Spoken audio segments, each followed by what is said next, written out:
This is John Beaton, your host on Alternative Health Tools, the podcast. Together, where we discover and share new alternative health tools and resources from alternative healthcare practitioners and experts. This is episode 74, and it's titled Dr. Julie Beaton, Human Design and Spiritual Wellness, subtitled Learn How Your Unique Nature Contributes to Humanity's Collective Destiny. Dr. Julie Beaton is a very enthusiastic educator, parent, chemist, and metaphysician. Her ability to translate esoteric knowledge into practical information is so profoundly effective. She has spent much of her life dedicated to the spiritual world and has a deep desire to share this knowledge in service to others. A human design consultation with Julie looks at your design and shows you how to deeply understand your mind, emotions, and individual creativity. You'll learn how your unique nature contributes to humanity's collective destiny. The purpose, challenges, and themes of your life will be discussed. It's easy to compare ourselves to others, and this map will without doubt reveal the true you. On this podcast, Julie does 3 human design readings. For myself, thank you very much. For Barack Obama and Donald Trump. Then, brief comparisons between the 3.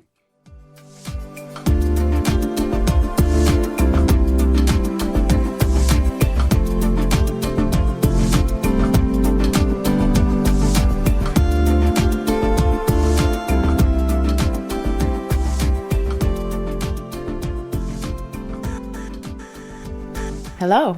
Hi. Hi.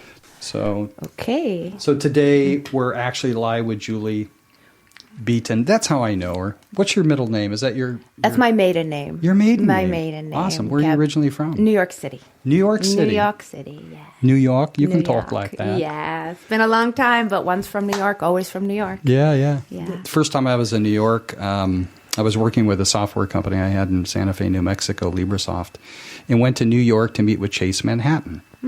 And show them what we were doing. And our attorney happened to live in White Plains. Okay. So he picked me up at the airport and parked the car. And, man, I hit the streets, and I didn't stop except for the meetings for like 3 days. I get it. I don't think I got much sleep. I love New York. Yes. I didn't stop for the first 17 years till I left. Oh, really? Yeah. It's like, it's a great city. But, yeah. Yeah. I do like California living, though, very much. How long you been here?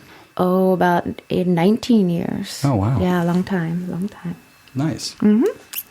So we just had Rick Canton join. That's fun. Okay. So, and how long have you been working with the human design, I guess they call it system? Human design system. I have been working with it personally for over 13 years, professionally about 8 or 9. Nice. Yeah.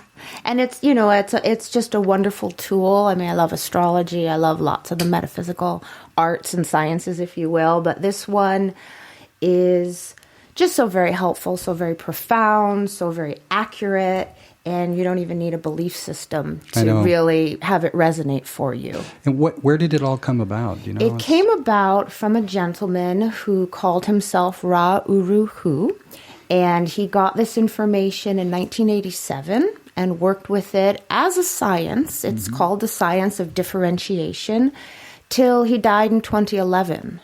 But he left an incredible legacy, taught a lot of people, did some amazing work.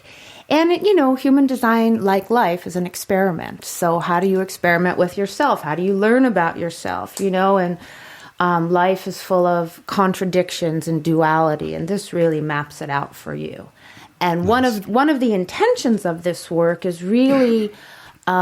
for parents, because it's really a roadmap or an owner's manual to who either your child is or who you are.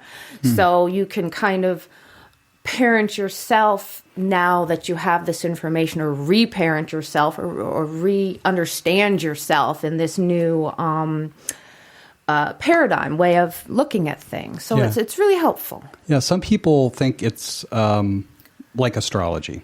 And it's not. Okay, so how is it different? It's different from astrology in many ways, but the most obvious is with astrology, we're looking at one set of numbers. With human design, we're looking at a duality. We're looking at the moment of our birth, our personality.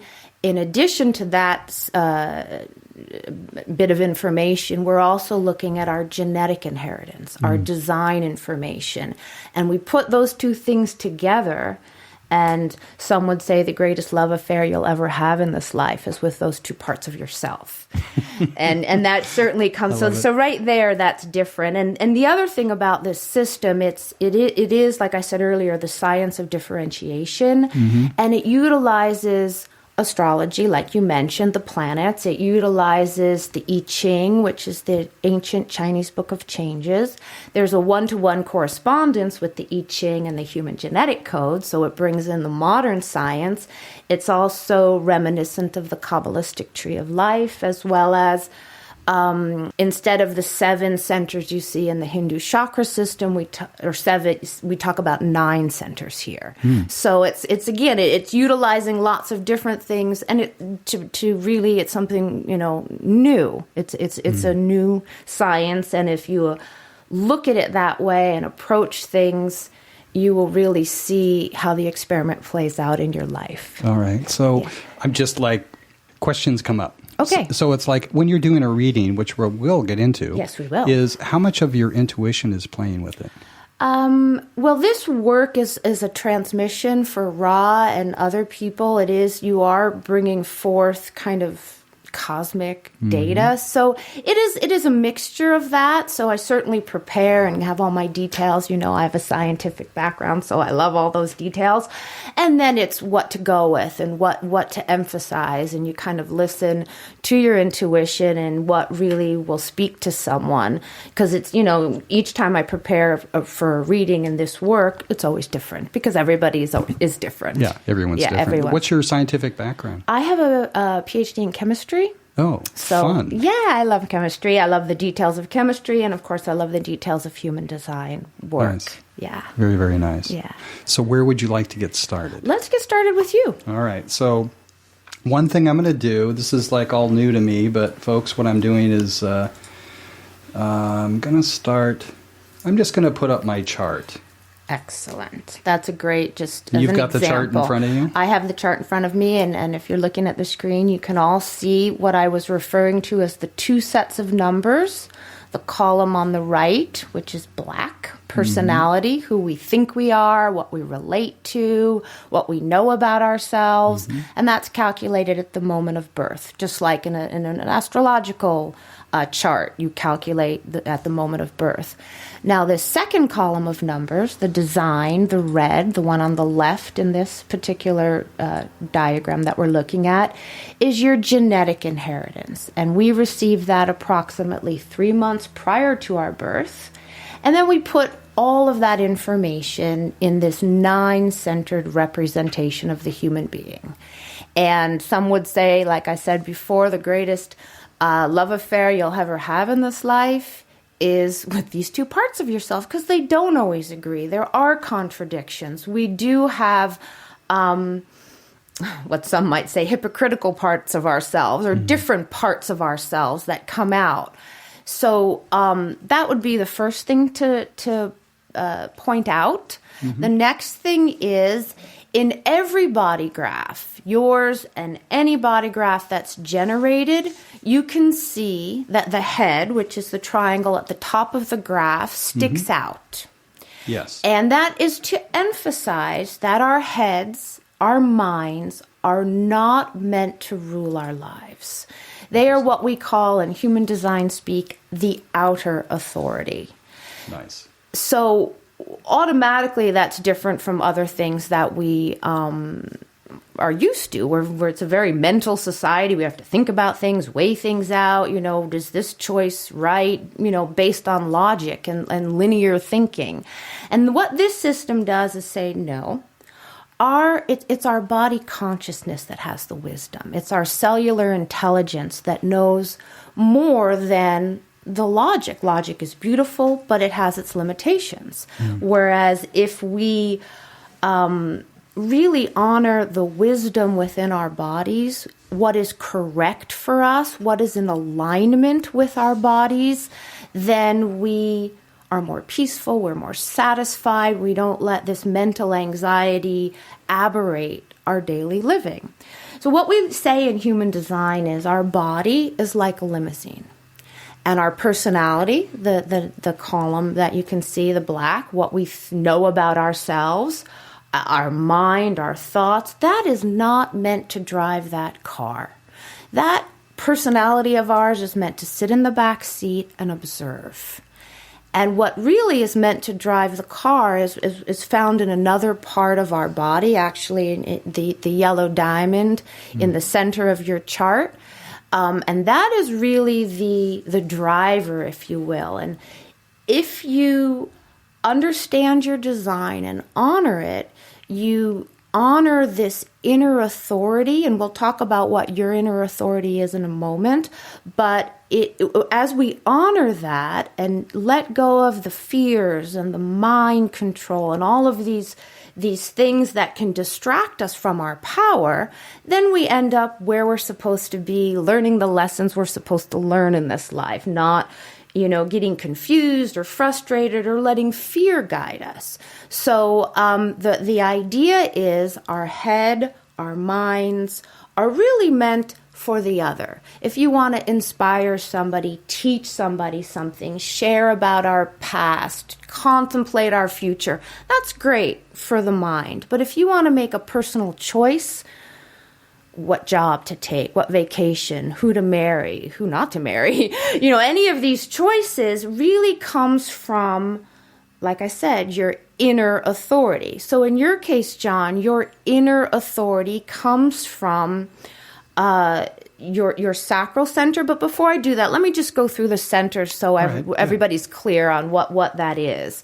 So if we start at the top, like I said earlier, that's the head center. For everybody, it sticks out of the body graph. The second triangle, one down from that, is the ajna, or the mind.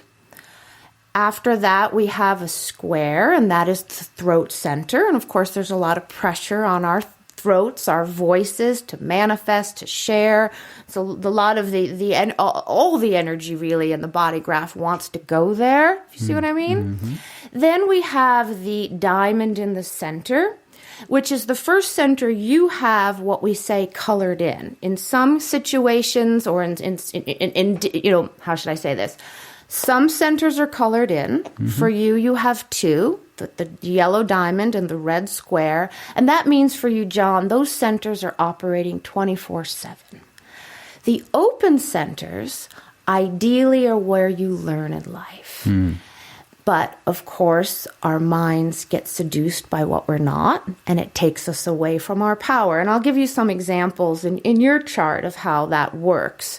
But just going through the centers, so we have the throat, the square, in your case, which is not colored in. And then we have this diamond, which in your case is colored in. Then we have on the right a small triangle. That is the heart center. It's a motor. It's the willpower. To the right of that, which in your case is open, is the emotional center.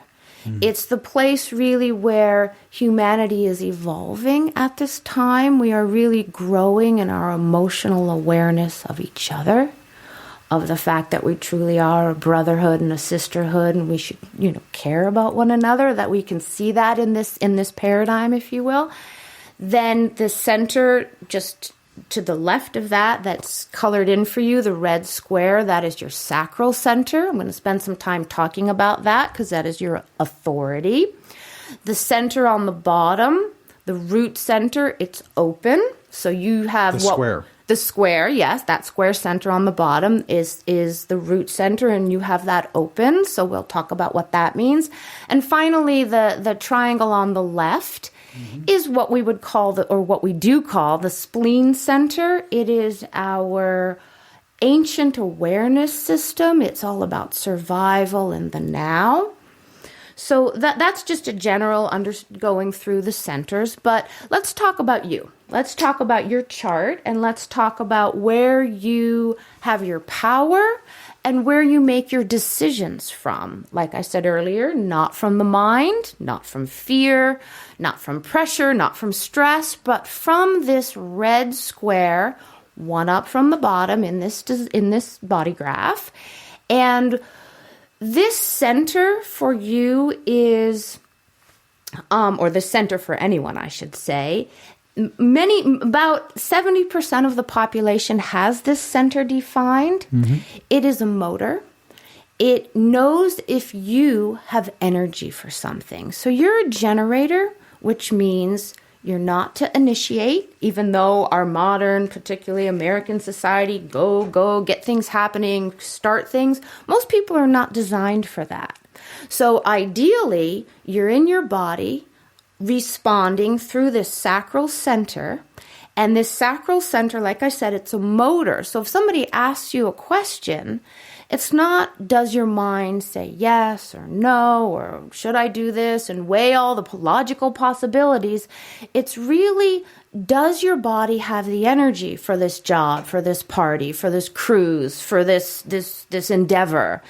And you learn to listen to that. It's like putting your hand below the belly button, and that's where that power for you lies. Now, I just also want to point out, because many people say, okay, well, I'm intuitive and this is how I make decisions. Well, for you, it's simply the motor and understanding and listening and fine-tuning that energy. Now, some people would have that triangle on the left, the spleen, which is their intuition and knowing what's going on in the now, and that comes into play. Not for you. The other thing, just to point out, and we'll look at some other examples, but that triangle on the right that you also don't have defined, about half of the population does. And that's the emotional center. So emotions travel in a wave. So as you know, you could be around somebody and they're really pumped up in something, and maybe later, the next day, the next week, they're down, because that's how emotions work. So for those people, it's a slightly different procedure in making decisions. But for you, it's all about your response. And it's like an instrument, this sacral response that you have, and you want to fine-tune that instrument and listen to it. It's really about, it's like before children learn language and what the meaning of words are, their truth lies in their voice. Right? Is this a yes or a no? Kind of grunting and groaning. Again, it's a motor. It's not aware. All of these different centers have different properties. Some are aware. Some are pressure centers. This one, like I said several times, is a motor. So it either generates the life force energy if you're working with it, or it becomes degenerative if you're working against it. Let me just say, people can't see me, but I have a smile on my face because this is ringing true. Okay, very good. Yeah. And let's get a little more into you. So if you can, you're somebody who we call, how should I say it? You have what we say is a 3-5 profile. And we get that from the placement of the sun and the earth in both columns of numbers. So what that means on a practical level is you are adventurous, John. You love adventure. You learn from experience. I do. Yeah, you're very adaptable. You're very resilient. You love to discover things.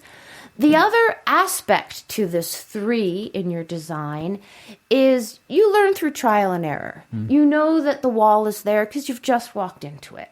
You learn by mistakes, and that's okay because you get to build a lot of wisdom because of it.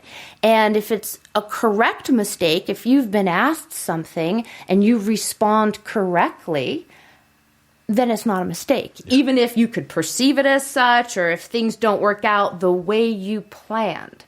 And something else I want to say about your generator energy is when you're really in your body and responding, not initiating, but responding to the world around you, your aura is naturally going to bring the right people to you. There's nothing you need to go out and do. It's really about being. And one of the things human design gives us is the ability to relax, to get things done without being stressful or climbing the north face, just by being ourselves. As ease. Ease. And grace. Yes, and completely. And again, it's, I tend to use the word God, and there are many other ways to say the universe, energy, universal flow, but all we're asked to be is ourselves in this life. So just honoring that, and that's one of the beauties of this system, is it really tells you who you are in incredible detail. So that's very fun. So back to what I was saying, that you are someone who is a 3, who really loves to discover and adapt, and as a child, or just to kind of, heal any parts of that are not yet healed.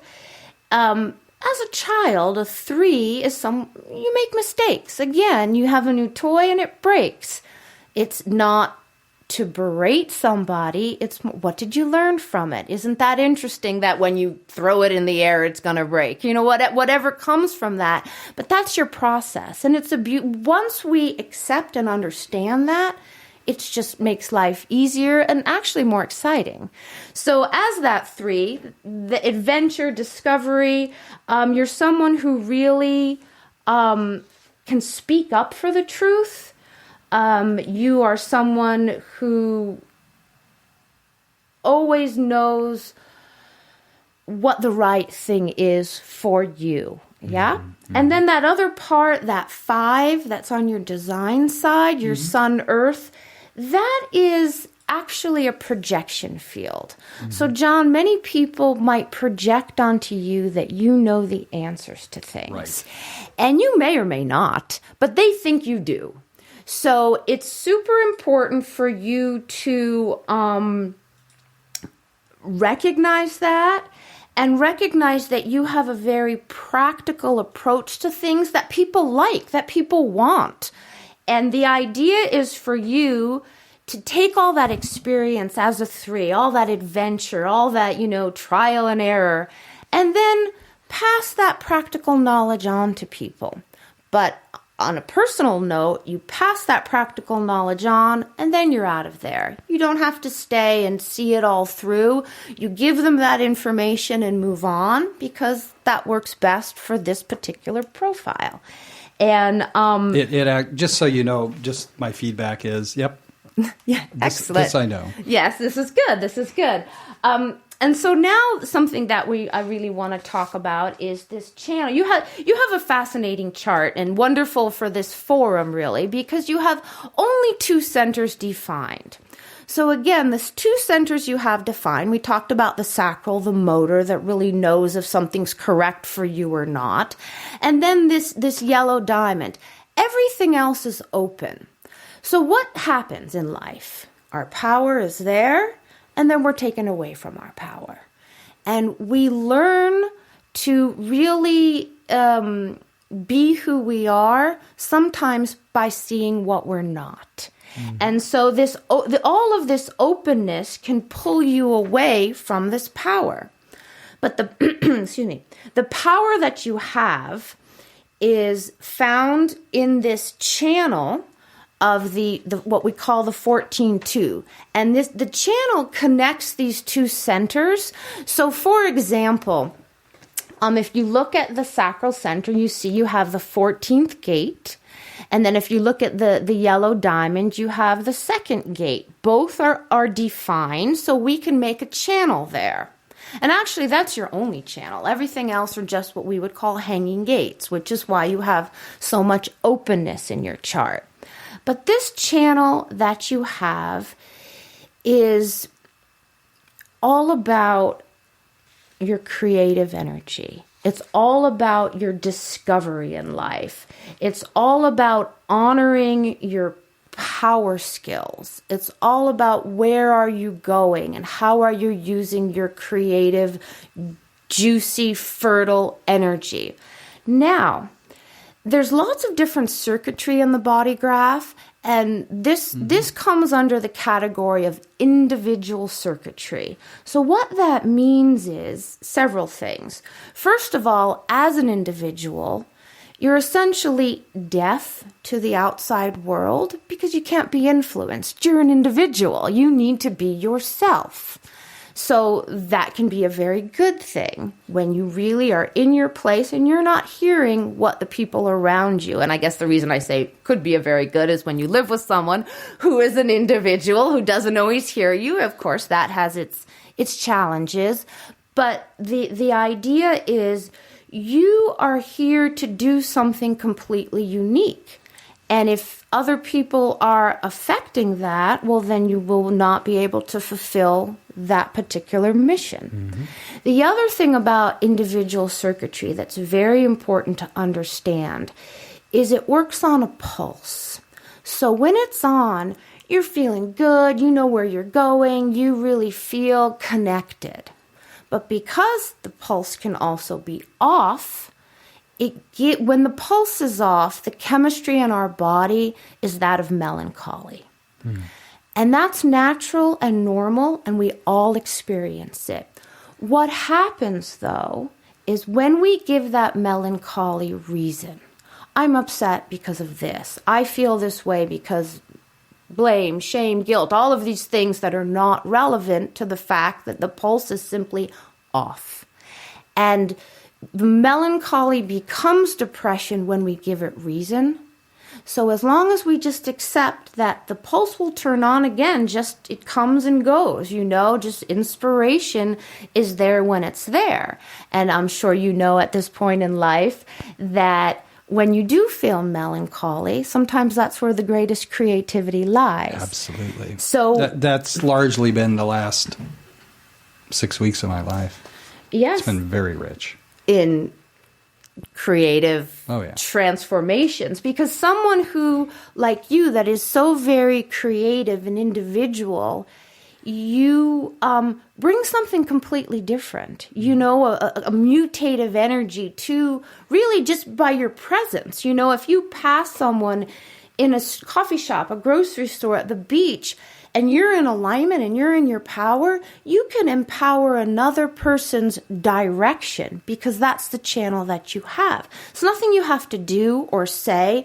It's just your aura. Just being present. It's just being present. And it's like we all bring something to the potluck of life, right? And ideally we bring our best dishes forward or to share. And so when we're in alignment and when we've worked on our shadows, which we all have shadows, we all have gifts, but when we really work on that, there's a ripple effect in the world, and the energy not only of yourself is better, but of the world is better. Mm. So the other thing to notice in your design is I spent a lot of time talking about the red square and that sacral motor, and that's your yes and no in life. And you have very prominently in your chart the gate of saying yes. It's actually, if you look on the graph we have up, the top entry on the personality side, that 29.3, that is your personality sun, and that is the gate of saying yes. So you really like to say yes. You want to say yes. You want to say yes to so many things. So true. Yes. Yes. So the idea is, what do you say yes to? What is correct for you, correct for your alignment? Not from fear, not from pressure, not from all of these open centers. Now, you have a lot of open centers, so there's a lot of energy of other people, ambient energy that's affecting you.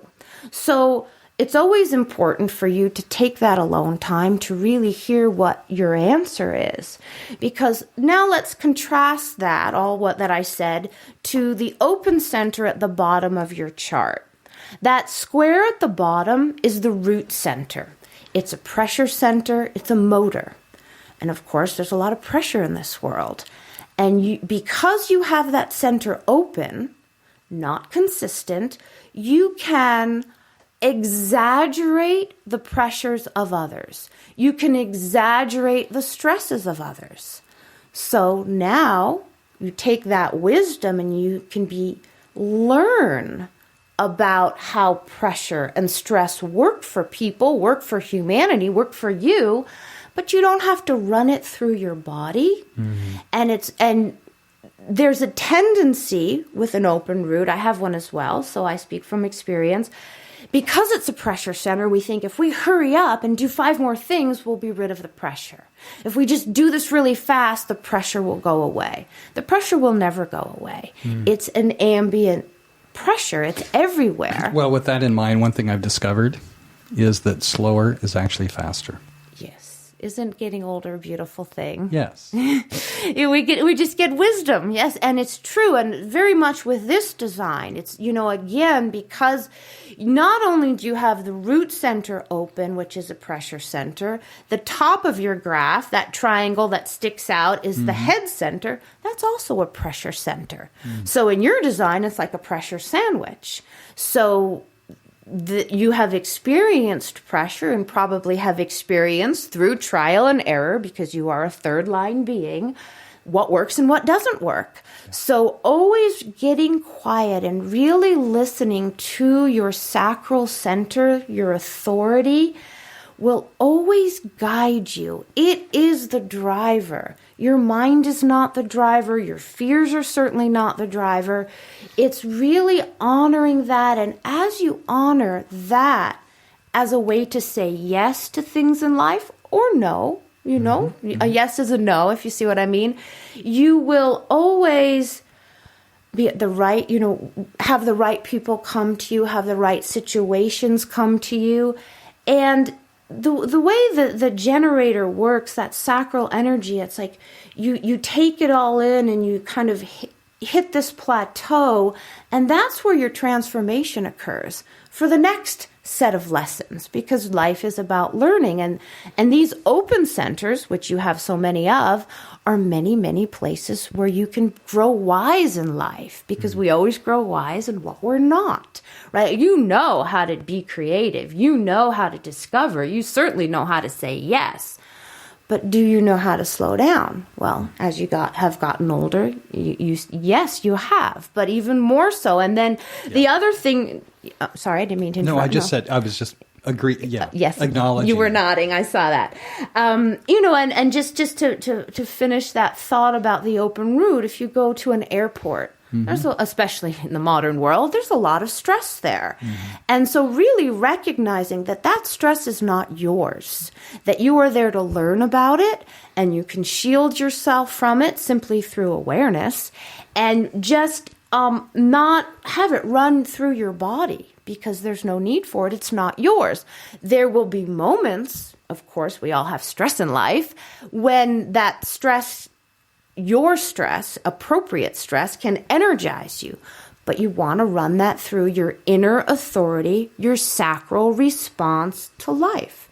Then you will know if something is correct for you. Now, this beautiful channel that you have, this 14.2 that I was talking about, is really a magnificent way of getting to your higher knowing. It's something that you very much value your receptivity. You value taking in that information. So contrasting that with this open root center, and if you can see, you have a little black line off of that bottom square. Yes, that what we would call the 53rd gate. And that is,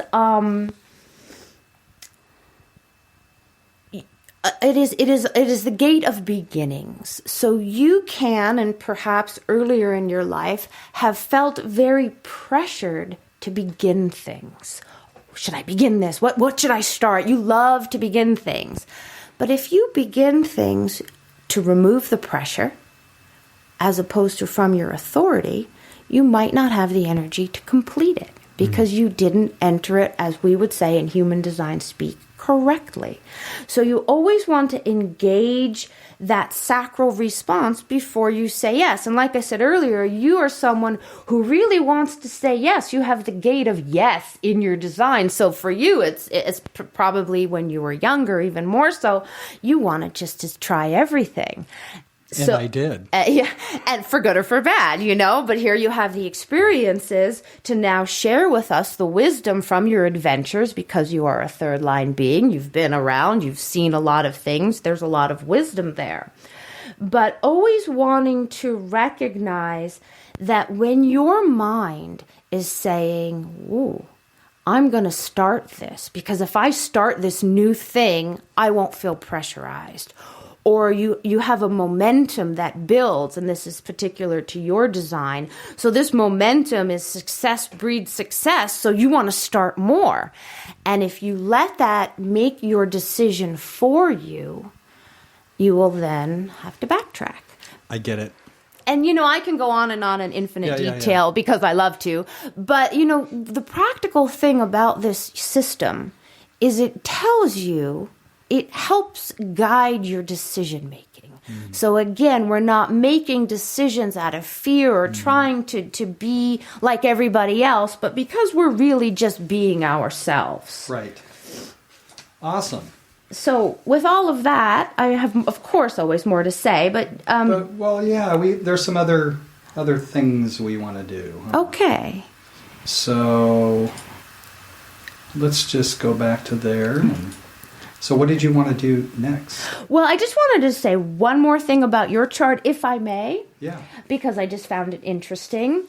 So the other gate that is off this open root center, this 39th gate, it's the pressure to emote, the pressure to feel passion and spirit, to evoke the passion in life.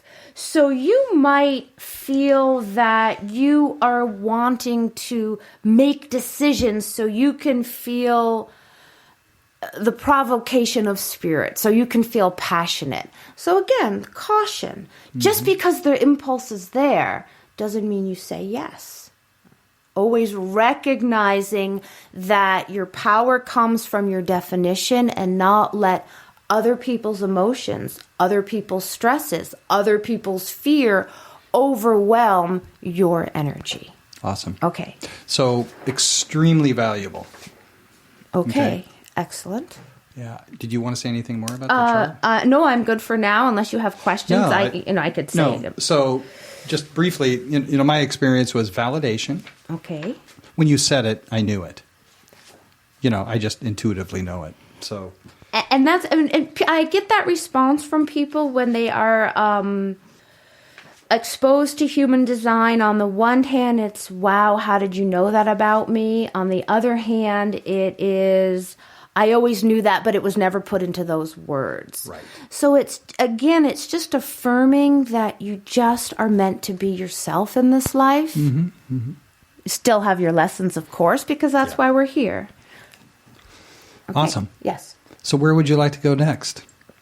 Well, because this, and I'm fine with time. Okay, excellent. Well, I can just spend a little more time on you, or I just want to make sure I did all your open centers justice, because I feel like I didn't. So I'd like to spend a little more time on you just before we move on, because you do have so much openness.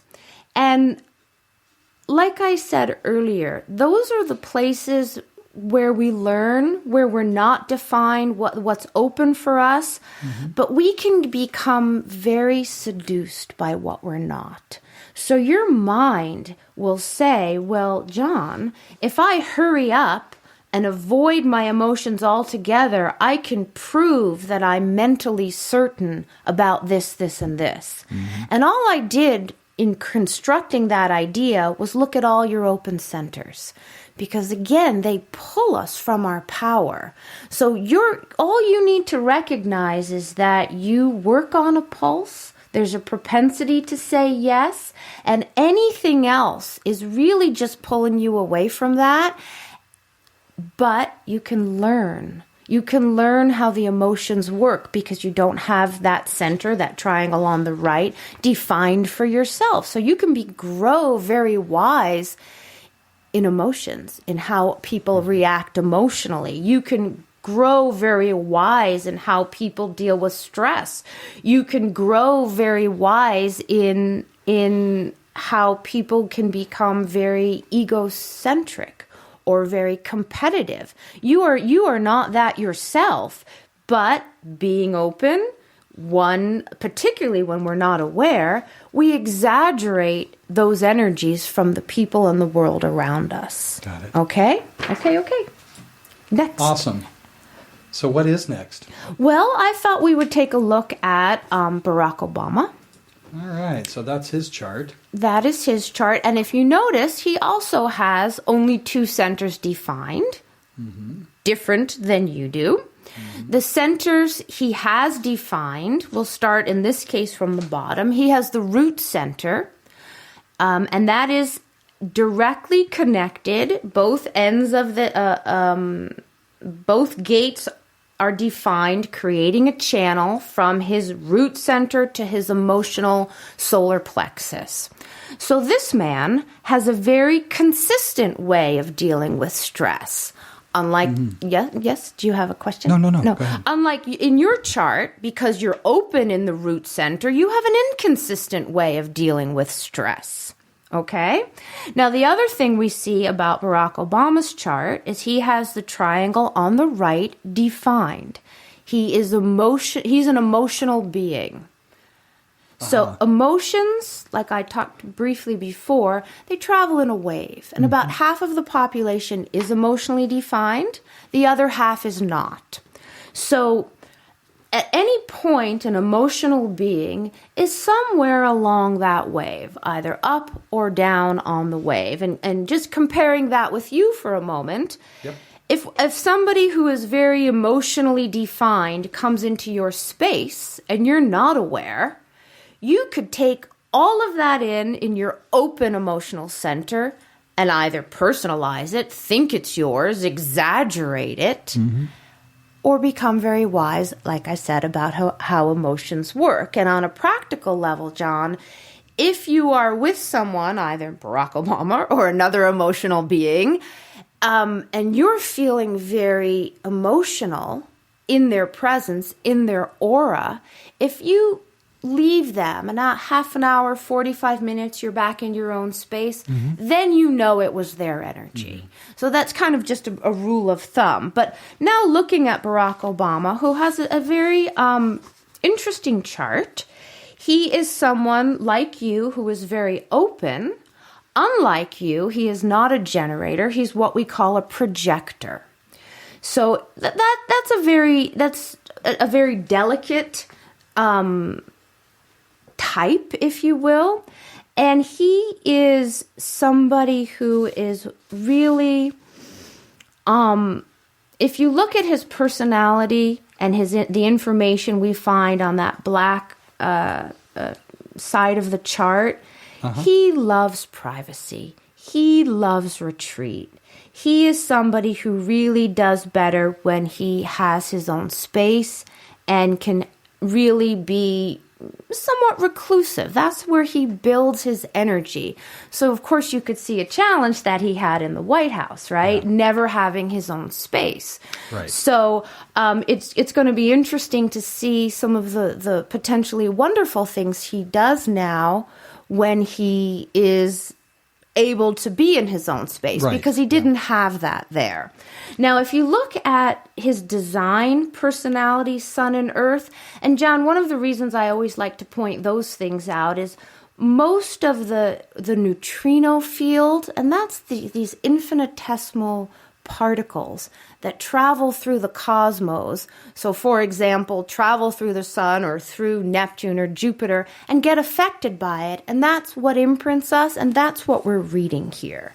Just to kind of give you a little bit of that history. But for Barack Obama, his design side is incredible because he has this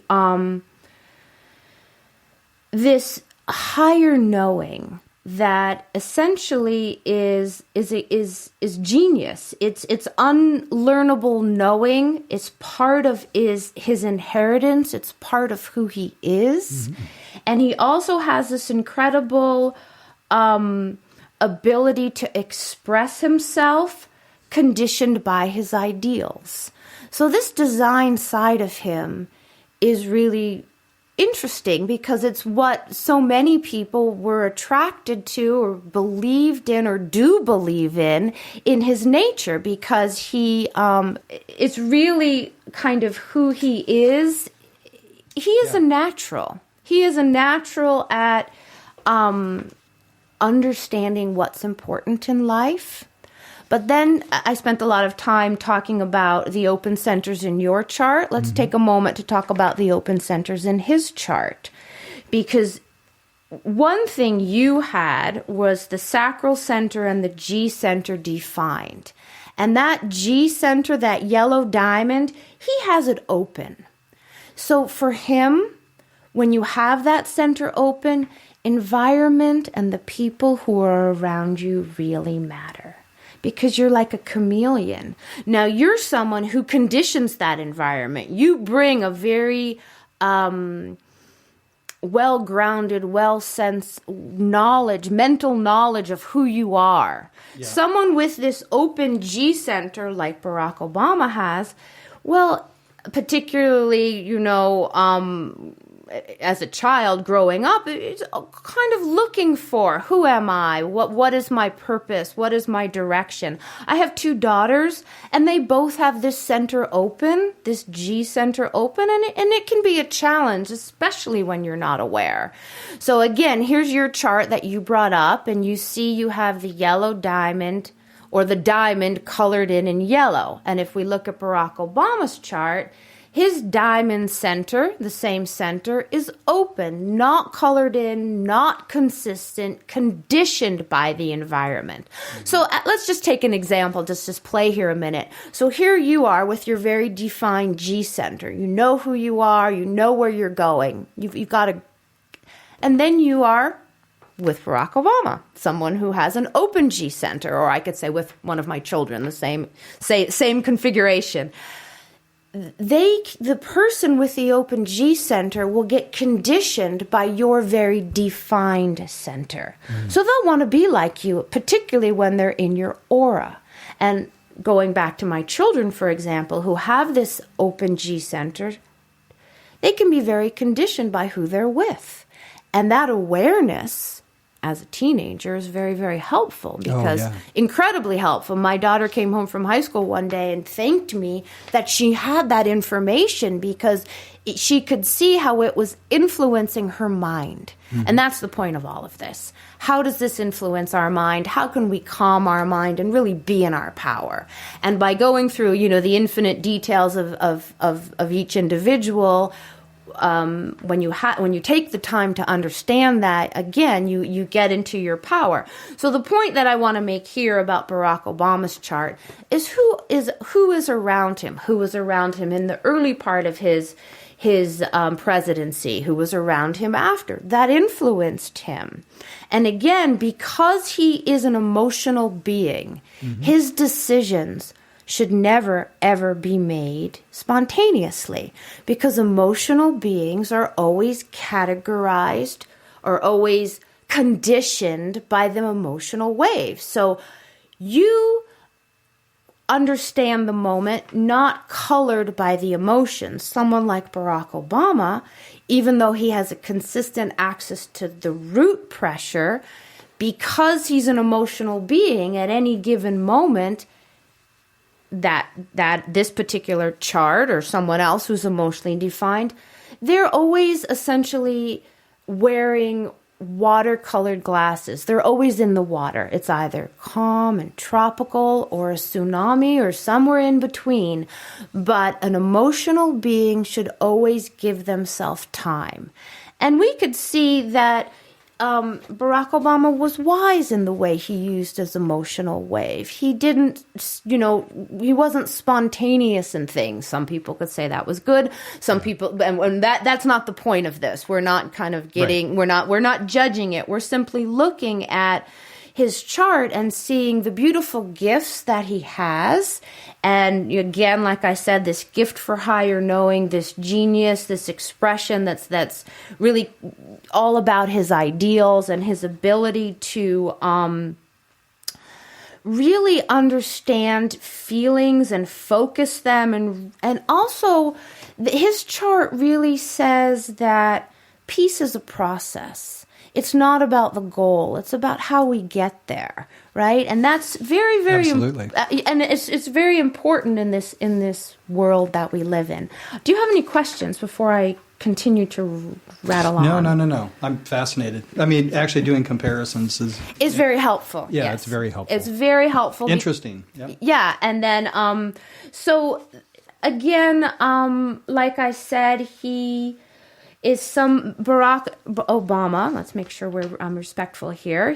Is an emotional being who really ideals really matter.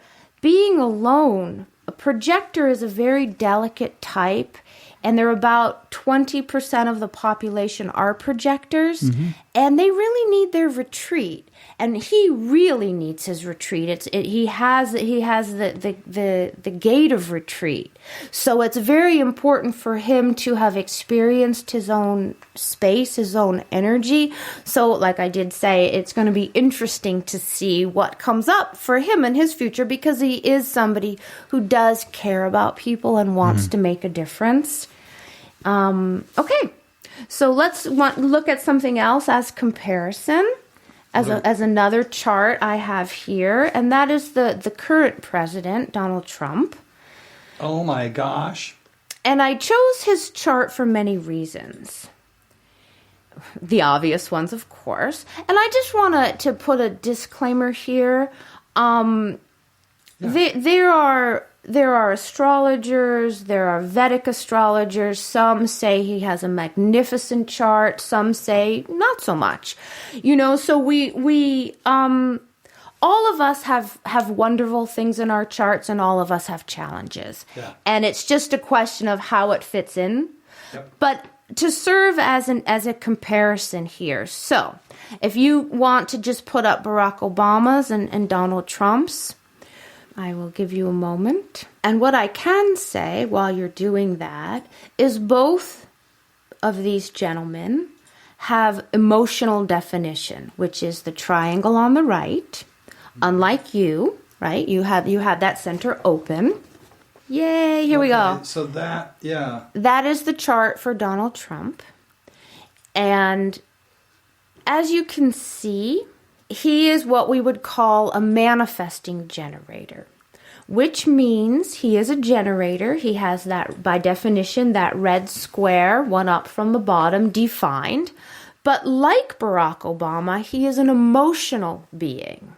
Okay, so for Barack Obama, for Donald Trump, it's never, ever good to be spontaneous, because at any given point in time, those two examples, these two gentlemen, are somewhere along the emotional wave.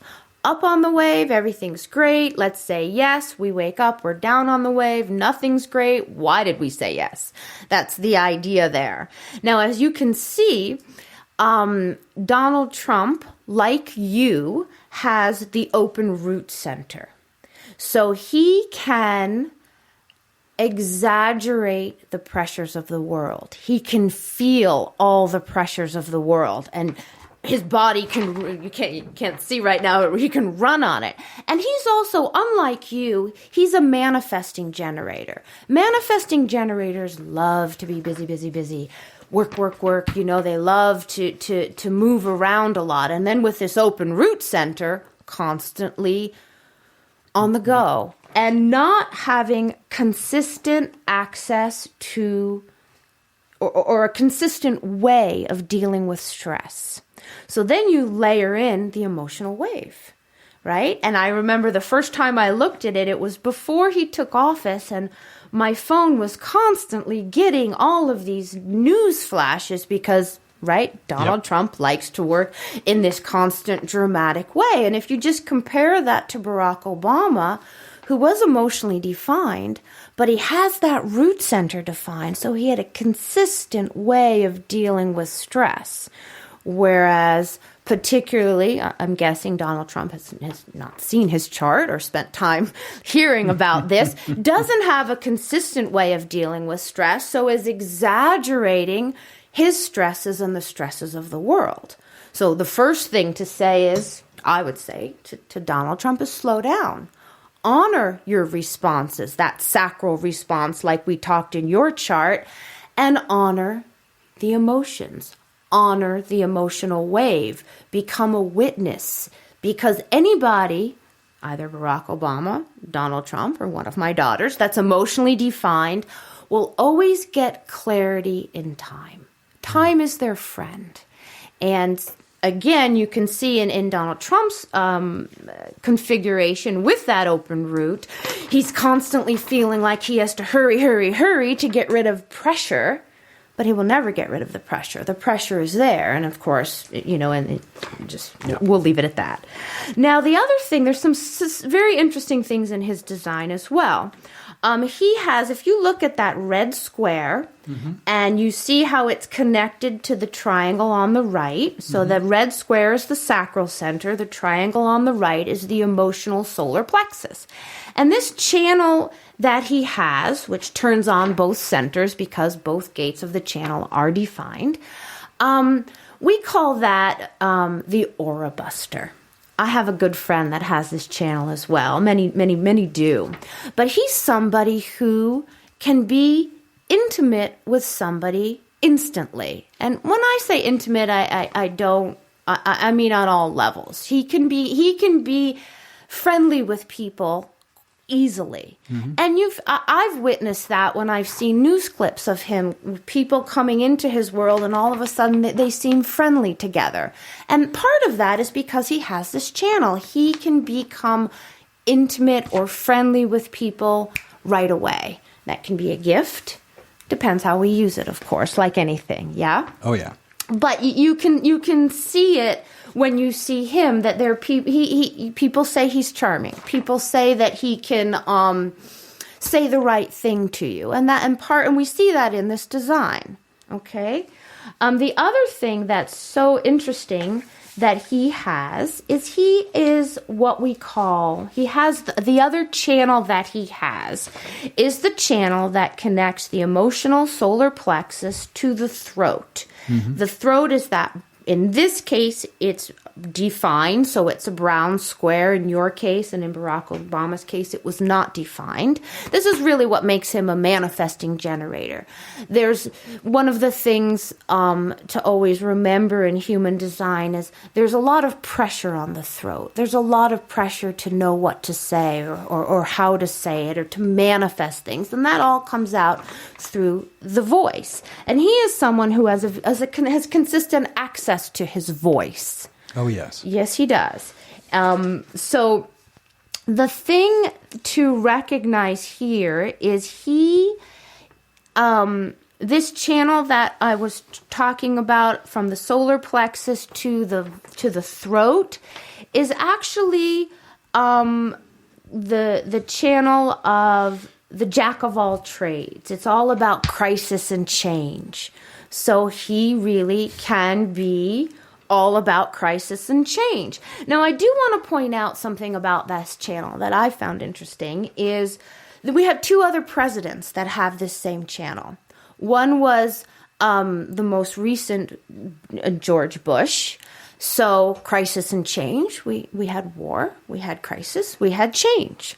The other president that had this channel, this jack of all trades, was Teddy Roosevelt. And he gave us our national parks.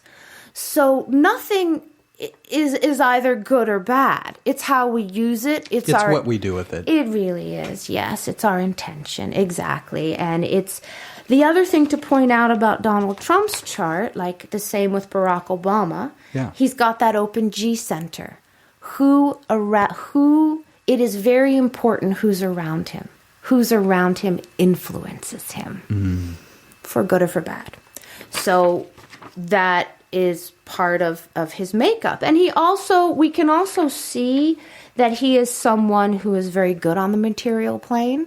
He has the money line. That's this other channel in his design that connects that. Which is Yeah. the little red triangle to the throat center. Yes. And that is also the channel of the king. Mm-hmm. It's a very interesting channel. Yes, you're going to speak? No. I'm just listening. Yeah.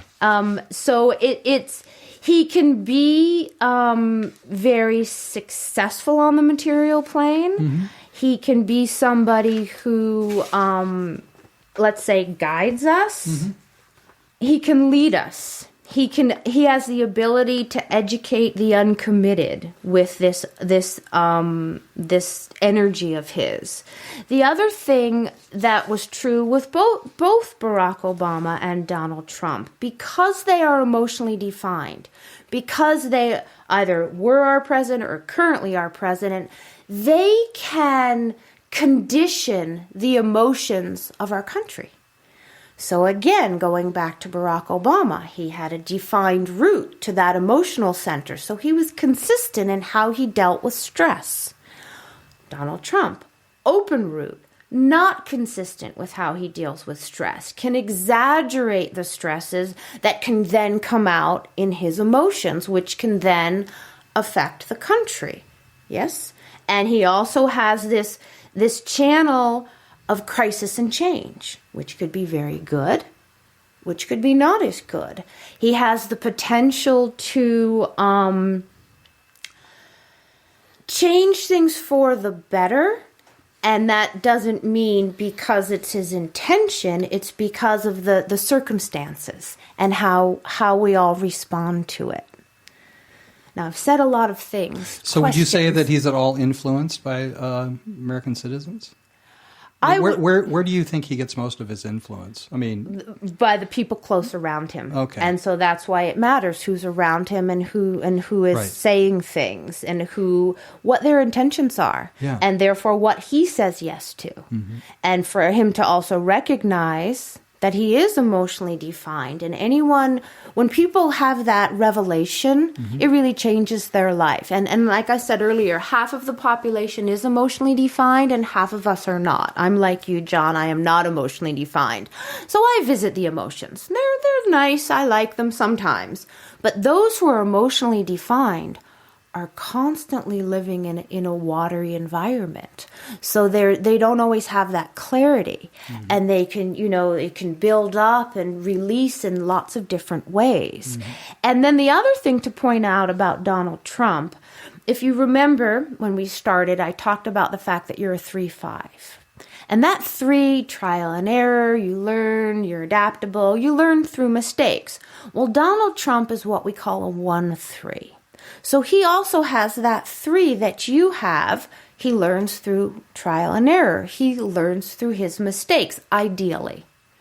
And then the 1, unlike you, where you had the 5, that 1 is somebody who really needs to study, really needs to work on the details and the foundation and take that time. And his chart also indicates the need to be alone. We all need to be alone at times. We all really need to know where we begin and someone else ends. And particularly somebody in this position, be it any president, it's very hard to have that time alone. But it's so important, really, to make good decisions for your own well-being and for that of the country and that of your family. Yeah. It just helps so very much to know that. So I have a question for you. Yes, of course. So looking at the screen, actually moving, Barack Obama's on the right and Trump's on the left, mm-hmm. and moving from Barack to Trump, energetically, is there anything, if you were reading that sideways, or reading that energy from Barack to Trump, is there anything that sort of informs you of something interesting in terms of evolution? Yes, that's a really cool question because for Barack Obama, he has this channel from the root to the solar plexus of the dreamer, of really, what are our dreams? What is the process? Again, it can be very idealistic. It's what's going to be the best for us. And again, recognizing that peace is the process. It's not the outcome.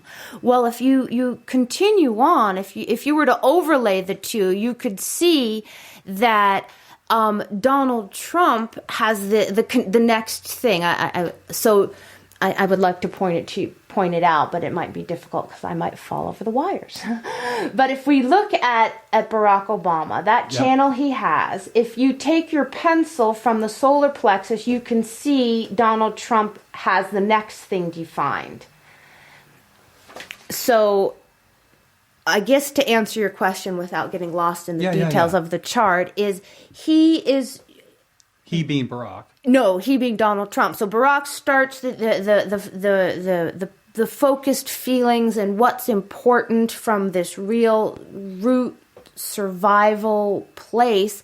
And then Donald Trump can take that from the emotions to the voice to make it happen, right? Donald Trump, you can say, for good or for bad, I'm trying to stay neutral, but he has a strong voice, and you can see that in his chart. He has a consistent voice. He can talk about his emotions, whereas Barack Obama could not.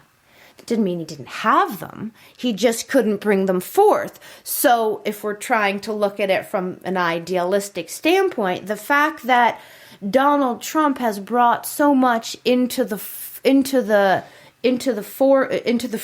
that we discuss about our lives, that we discuss what's working and what's not working, regardless if we agree with him or not. Right. It gives us a starting place. I mean, how many people do you know at this point know more about the workings of government than they did a year ago?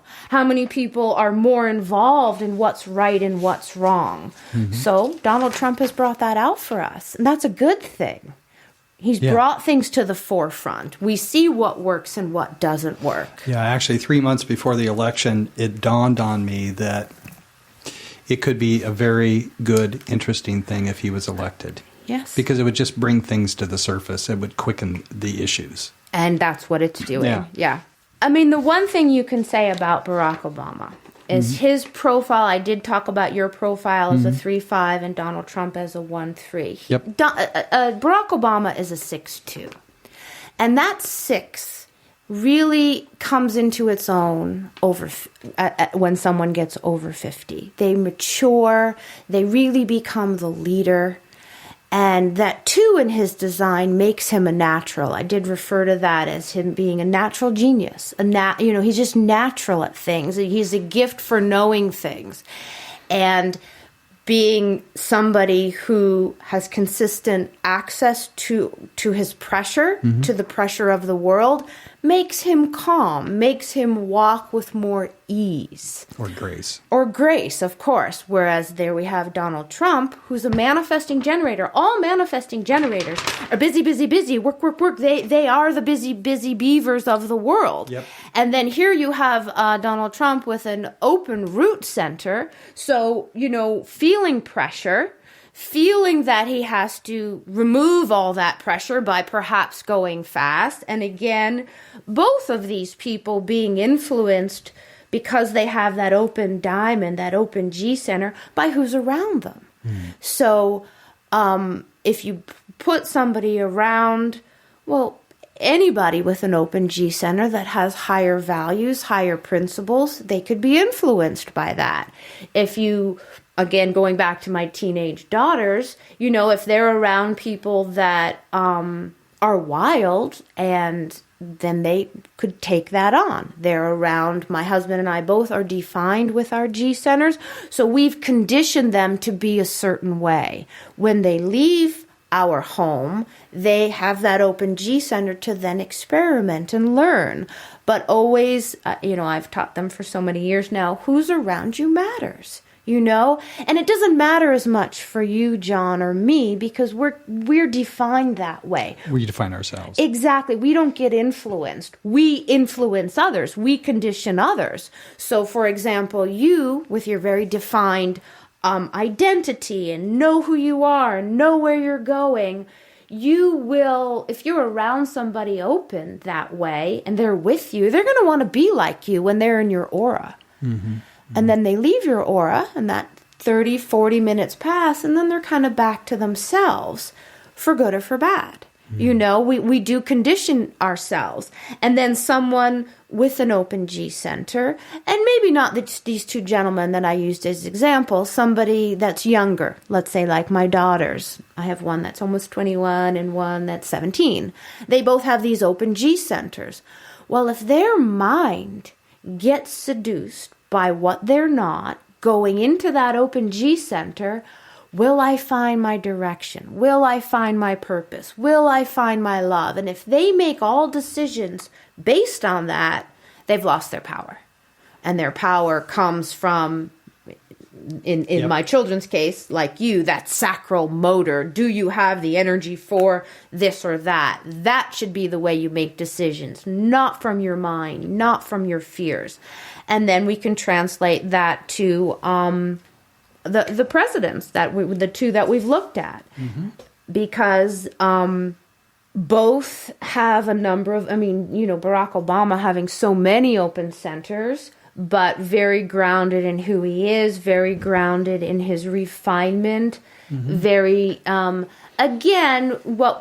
going back to what I said earlier, having his own space, being able to be reclusive at times, really builds his energy, and that's Donald Trump. Whereas, I'm sorry, that was Barack Obama. Donald Trump doesn't have that need as much. He still has the need for social caution, very much so. And again, just slowing down, I think you said it earlier, when we slow down, we get so much. And this system, as we master it for ourselves, we truly slow down. And of course, there's so much more. This is just such an introduction just to kind of get an idea of what we're looking at. There's so many codes within this map, because we can look at ancestral wounding on this map. We can look at how we deal with our emotional wounds. We can look at our inner and outer purpose.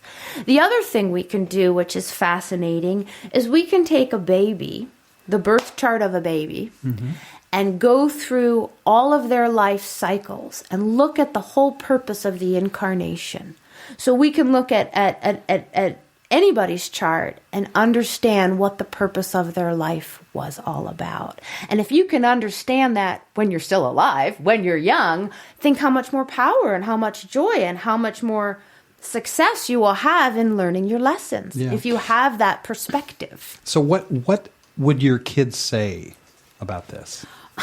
Well, I could say so much there. My eldest daughter, Katie, who is emotionally defined, I guess the first thing she used to say is, Mom, it's really kind of funny, or I think she'd say weird, that you can know so much more about a person than they know about themselves. Yeah. Because you can see so much in these charts. Yeah. And, just to point out, we all have gifts and fabulous abilities. We all have challenges. We all have shadows. We don't want to avoid our shadows. We also don't want to live in them. We want to embrace our shadows, bring awareness to our shadows so we can transmute them. Because the name of the game is feeling good, keeping our frequency high, staying out of fear. And this helps. This has helped. So back to your question about my daughters. My one daughter, my older one, is emotionally defined. And we always have a laugh because I said, well, did you tell this or that, this person that you need to wait your emotional wave out before you make a decision? And of course she laughs because she won't tell somebody that, but she will wait out her emotional wave. She will give herself the gift of time with all emotional beings do. And then my other daughter, my younger one, I know way back when we started this conversation, we talked about your creative pulse, if it's on or if it's off. And well, my younger daughter, that is very much a part of her chart. And knowing that was probably the greatest gift human design gave me. Because as she started to get older, she would feel the melancholy. And if I did not have this information, okay, wow, what should I do? Oh my goodness, let's change this, let's do this, all of these things. And it's like, it's okay, your pulse is off, it'll go back on. And we gave that terminology and we understand it. So it's a tremendous benefit. And the other thing, Rebecca, the younger one that I was just talking about, she's also a 1-3. Like Donald Trump, I'm also a 1-3. Hillary Clinton is also a 1-3. And like I said earlier, those 3s learn by trial and error. So when I told Rebecca, those two at the time, they were the candidates, the two running, she said, oh my goodness, we're in trouble. Because 1-3s, we learn through trial and error, Lots of trials, lots of errors. Exactly. So, we do have a sense of humor about it. And so I have a question for you. Of course. What is the most interesting chart you've ever read? And no names, and unless, of course, they're famous, but because that's all good, or not. I mean, even looking at doing a chart for somebody, looking at it and going, oh my God, and then just really having to maybe even study it more or go deeper into beyond your own knowledge to really try to understand what was going on there. I guess the first answer is all of them. They're all interesting. Yeah. I find them fascinating. I mean, I find my chart fascinating. Your chart, I could spend hours just talking about your chart. I know you yes, can. I could. And these two particular individuals, that we were just talking about, I think their charts are fascinating. Yeah. For good and for bad. I mean, you can see where, for example, Barack Obama had challenges because of the chart. You can see where he was fabulous because of the chart. Yes. Again, life is about learning. It's not about being perfect. It's about learning and learning our lessons. So, I mean, it's just, again, the scientist in me, there's infinite detail. So there's so many charts. Sometimes the simplest ones, like in some cases, yours is simple in the sense you only have one channel, can be incredibly complex because you have all of those things pulling you away from it. Right. There's a lot of openness. Yes. And that pulling me. Yes. And that can be fascinating and interesting. It's actually challenging. It is challenging. No, yeah. I just say it right now. I can see that. And then the pulse, that melancholy that characterizes many people's charts, that individual circuitry that's characterized by the pulse, by that on-off switch, if you will. Yep. So many people experience that, and so many people experience melancholy. And again, that melancholy becomes depression when we give it reason. And we can find a ton of reasons, but it's not about that. It's about energy. And that's why I love this system, because I love energy. Yeah. And this shows you can feel really melancholy and not right one day and confident that will change, right? Just like the good comes in, the bad comes in. The good goes out, the bad goes out. It's constantly moving. And then interesting. Yeah, it is incredibly interesting, and it's the other thing that I love about this work is I talked briefly about Ra Uru Hu, who brought this information over 30 years ago now, and that is, I think, like I talked about when we talked the other day, he was a mechanic. This is mechanical work. This is about aligning with your form. There's other work, the work of Richard Rudd, that can be layered over that. And he is an Englishman who is still very alive and well. And his work, utilizing this same map, these same graphs that we looked at, but now he brings into it a high-frequency terminology that helps us identify our wounds and heal them. Because we all have wounds, none of which is personal. We're all holding generations of ancestral wounds in our DNA. So it's just our job to fix whatever shadows we have so we can raise our frequency. So the ancestors on the other side feel good, so the future generations can do more. Because nobody wants to live in darkness and get to the end of their life and say, wow, I wish I was more aware. Right. I wish I was aware of what I was all about and what my purpose is. Yeah. Because our minds compare, and that's not the point. You need to be you. I need to be me. We can love and enjoy one another. That's ideally the goal, right? Community, support. But we each bring something different. It's like... Well, that's what I love about community. Yeah. I just like to show up and just, see how I can help. So we should probably wrap this up. Okay. But the question I always like to ask is, if there's one thing you think everyone really needs to hear, that would be useful? Whether it was a health tip or just something that people can walk away with, what would it be? It would be to be yourself. Always be yourself. Just like... and how do you know if you're yourself? Well, if we, we have a sense of peace. We have a sense of satisfaction. And if we look at, going back to the information we talked about, you know you're being yourself when you feel empowered, when you're not afraid, when you're not letting fear, stress, other people's opinion guide you. Yeah, okay. So just I'm gonna give it up for something. There's an organization here in Encinitas, Carlsbad area called Immersis. Mm-hmm. So I started going to these San Diego Water Protectors meetings. And the first meeting I walked out of, and it just keeps happening, is I felt empowered, loving or loved, and fearless. And those three things brought me a sense of who I am. Mm-hmm. I mean, like you just said, that's how I know I am myself. Yes. Yeah. No, I was going to say, and in your case, always recognizing that when that pulse is engaged, you're energized. When it's not your fault. It's just the way the energy works. Yes. So again, I guess to go back to your question, letting people, it really helps you relax just to be yourself. Yeah. That's all we're asked to be, not each other, right? We're all made of snow, but we're all different snowflakes. Oh, yeah. Yeah. That's good. Well, thank you for being here. My pleasure. We talked on the phone about other opportunities, which we'll talk about after the podcast here. Okay. So anyway, thanks.